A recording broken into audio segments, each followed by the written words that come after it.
Good morning student. आज हम Hindi grammar या हिंदी व्याकरण के एक बहुत ही अच्छे टॉपिक भाषा को डिस्कस करेंगे। भाषा अपने भाव और विचारों को कहने और समझने का सशक्त माध्यम भाषा कहलाता है। जब हम बोलकर, लिखकर, पढ़कर अपने भावों और विचारों को दूसरे व्यक्ति तक पहुंचाते हैं और वह व्यक्ति उन भाव और विचारों को भली भांति समझ लेता है, तो वह भाषा का ही स्रोत होता है जिससे हम अपनी बात को दूसरे व्यक्ति तक पहुंचा पाते हैं। या हम दूसरे और आसान शब्दों में कह सकते हैं, अपने भावों और विचारों को दूसरों तक पहुंचाने का सशक्त माध्यम भाषा कहलाता है। भाषा के मुख्यतः दो रूप होते हैं, पहला मौखिक भाषा और दूसरा लिखित भाषा। मौखिक भाषा के लिए किसी भी व्यक्ति का पढ़ा लिखा होना आवश्यक नहीं है। जो बातचीत हम आपस में करते हैं, अपने परिवार में, अपनी मित्र मंडली में, बाजार में, घर पे, स्कूल में, जो हम कह पाते हैं और जो हम समझ पाते हैं, वह मौखिक भाषा का रूप है। भाषा का दूसरा रूप आता है लिखित भाषा। बच्चों का पाठ्यक्रम, उपन्यास, नावल, कहानियां, पिताजी का अखबार पढ़ना, घर पे माताजी का रामचरितमानस का पाठ करना, रामायण का पाठ करना, गीता का पाठ करना, यह लिखित रूप है।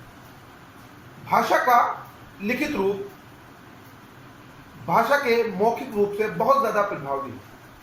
हालांकि मौखिक रूप तब प्रारंभ हुआ था जब भाषा की उत्पत्ति हुई, तो सर्वप्रथम उसका मौखिक रूप ही सामने आया। बाद में शब्द बने और शब्दों के बाद भाषा का लिखित रूप सामने आया। मगर लिखित भाषा से हम अपने भावों, विचारों, साहित्य, संस्कृति और इतिहास को बहुत अधिक समय तक सहज के रख सकते हैं। उसके बाद आता है भाषा के अन्य स्वरूप। भाषा के अन्य स्वरूप में सबसे पहले आता है मातृभाषा। जैसा कि इस शब्द में पूरी तरीके से निहित है मार्त और भाषा। मार्त का मतलब है माँ, वह भाषा जो हमें अपनी माता के द्वारा प्राप्त हुई है, जो अपने परिवार में हम सीखते हैं, वह मातृभाषा कहलाती है। उसके बाद दूसरे नंबर पर आती है राजभाषा। देश आजाद होने के पश्चात संविधान की धारा 343 में 14 सितंबर 1949 को हिंदी को भारत की राजभाषा का दर्जा प्राप्त हुआ है। तो राजभाषा का अर्थ हुआ जिस भाषा में देश में कार्यालयीय कामकाज होता है, या सबसे ज्यादा कामकाज होता है ऑफिस का, या जो मुख्य माध्यम होता है लिखित रूप में कार्य करने का, उसे हम भारत की राजभाषा, उसे हम राजभाषा कहते हैं। तो भारत की राजभाषा हुई हिंदी। फिर आता है राष्ट्रभाषा। राष्ट्रभाषा वह भाषा होती है जो देश में सर्वाधिक बोली या लिखी जाती है। आज भी भारत में 85% स्थानों पर हिंदी को बड़े अच्छे तरीके से बोला, पढ़ा और लिखा जाता है। हालांकि भारत में और भी बहुत सारी भाषाएं हैं जो मैं आपको बताऊंगा, मगर भारत में सर्वाधिक बोली जाने वाली भाषा हिंदी है। भाषा के बाद आता है उपभाषा या बोली।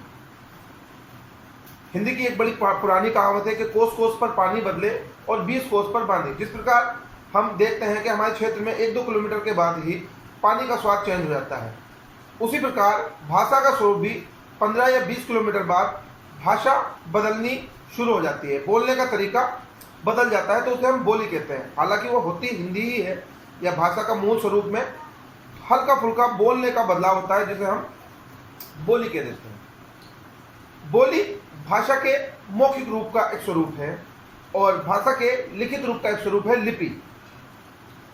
जब हम विशेष प्रकार के चिन्हों को देखकर एक विशेष प्रकार की ध्वनि अपने मुंह से निकालते हैं, तो उस चिन्ह को हम लिपि कहते हैं।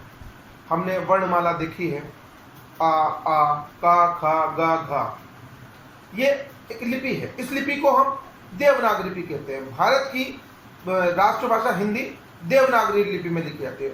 और भी बहुत सारी लिपि होती हैं, जैसे चित्रलिपि, रोमन लिपि, फारसी लिपि, गुरमुखी में पंजाबी लिखी जाती है, फारसी लिपि में अरबी और उर्दू लिखी जाती है, और देवनागरी में हिंदी, मराठी, कोंकणी ये लिखी जाती है, रोमन में अंग्रेजी लिखी जाती है, और चित्रलिपि में चाइनीज भाषा लिखी जाती है। तो ये भाषा के अन्य स्वरूप हुए। हमने अब तक क्या सीखा? भाषा विचारों के आदान प्रदान करने का सशक्त माध्यम भाषा कहलाता है। भाषा के दो रूप होते हैं, नंबर 1 मौखिक भाषा, नंबर 2 लिखित भाषा। जो हम मुंह से बोलते हैं और सुनते हैं उसको हम मौखिक भाषा कहते हैं, और जिन भाषा का जो रूप हमें लिखित रूप में प्राप्त होता है, जिसके लिए हमें अक्षर का ज्ञान होना बड़ा आवश्यक होता है, उसको हम लिखित भाषा कहते हैं। उसके बाद भाषा के अन्य स्वरूप मातृभाषा, राजभाषा, राष्ट्रभाषा, बोली और लिपि। उसके बाद आता है व्याकरण। हम अपने घर में रहते हैं, हमारे घर में रहने का एक तरीका होता है, हम अपने कपड़े कहीं पर रखते हैं, जूते कहीं पर रखते हैं, हमारे सोने की एक जगह निश्चित होती है। इस तरीके से ये जो मकान होता है घर बन जाता है। उसी प्रकार किसी भी भाषा को व्यवस्थित करने के लिए व्याकरण की बड़ी आवश्यकता होती है। तो व्याकरण क्या है? व्याकरण शास्त्र है जिससे भाषा का शुद्ध रूप प्राप्त होता है। व्याकरण वह शास्त्र है जिससे भाषा का शुद्ध रूप प्राप्त होता है, या हम इसे दूसरे शब्दों में डिफाइन कर सकते हैं, व्याकरण वह शास्त्र है जिससे भाषा को अनुशासित किया जाता है।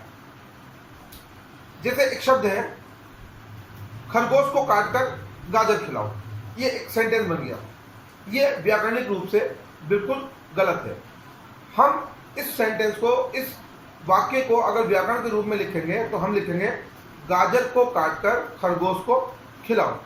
यही चीजें, ताकि हमारे वाक्यों में बोलने में, हमारे बोलने में और दूसरे के समझने में कोई कंफ्यूजन ना आए, कोई दिक्कत ना आए, इसीलिए हम व्याकरण का प्रयोग करते हैं। भाषा की शुद्धता व एक रूपता के लिए व्याकरण के नियमों का ज्ञान होना आवश्यक है। भाषा शुद्ध रूप में एक रूप में रह सके, इसलिए व्याकरण की आवश्यकता होती है। इस प्रकार हम कह सकते हैं कि व्याकरण का भाषा अनुशासित रखने का कार्य होता है। व्याकरण को समझने के लिए हमें व्याकरण के 4 अंगों पर बड़े महत्वपूर्ण तरीके से, बड़े ध्यानपूर्वक ध्यान देना होगा, जिसमें सबसे पहले आता है वर्ण विचार, उसके बाद आता है शब्द विचार, फिर आता है पद विचार, और उसके बाद में अंत में वाक्य विचार। वर्ण भाषा की सबसे छोटी इकाई, जिसकी एक स्वतंत्र ध्वनि होती है, उसको हम वर्ण कहते हैं। हिंदी की वर्णमाला होती है, इंग्लिश की अल्फाबेटिक होती है, उर्दू, हर एक जो भी भाषा होती है उसकी एक वर्णमाला होती है। जैसे हम आ ई उ आ अंग अह का खा गा चा छा छा, ये एक वर्णमाला हम बचपन से पढ़ी है। उसके बाद A B C D E F G H, फिर अलिफ बे ते पे से जीन है चे, ये सबकी एक वर्णमाला होती है। तो भाषा की सबसे छोटी इकाई होती है वर्ण। उसके बाद आता है शब्द।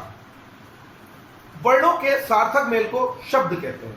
वर्णों के सार्थक मेल को, जब दो वर्णों का मिलन होता है, इधर से एक ना आया, इधर से एक ला आया, दोनों मिल गए, ना ले नल, हम समझ गए नल क्या होता है, जिससे पानी आता है। फिर एक शब्द आता है का ले कल, एक शब्द आता है का, फिर आता है ला, हम दोनों ने मिला दिया।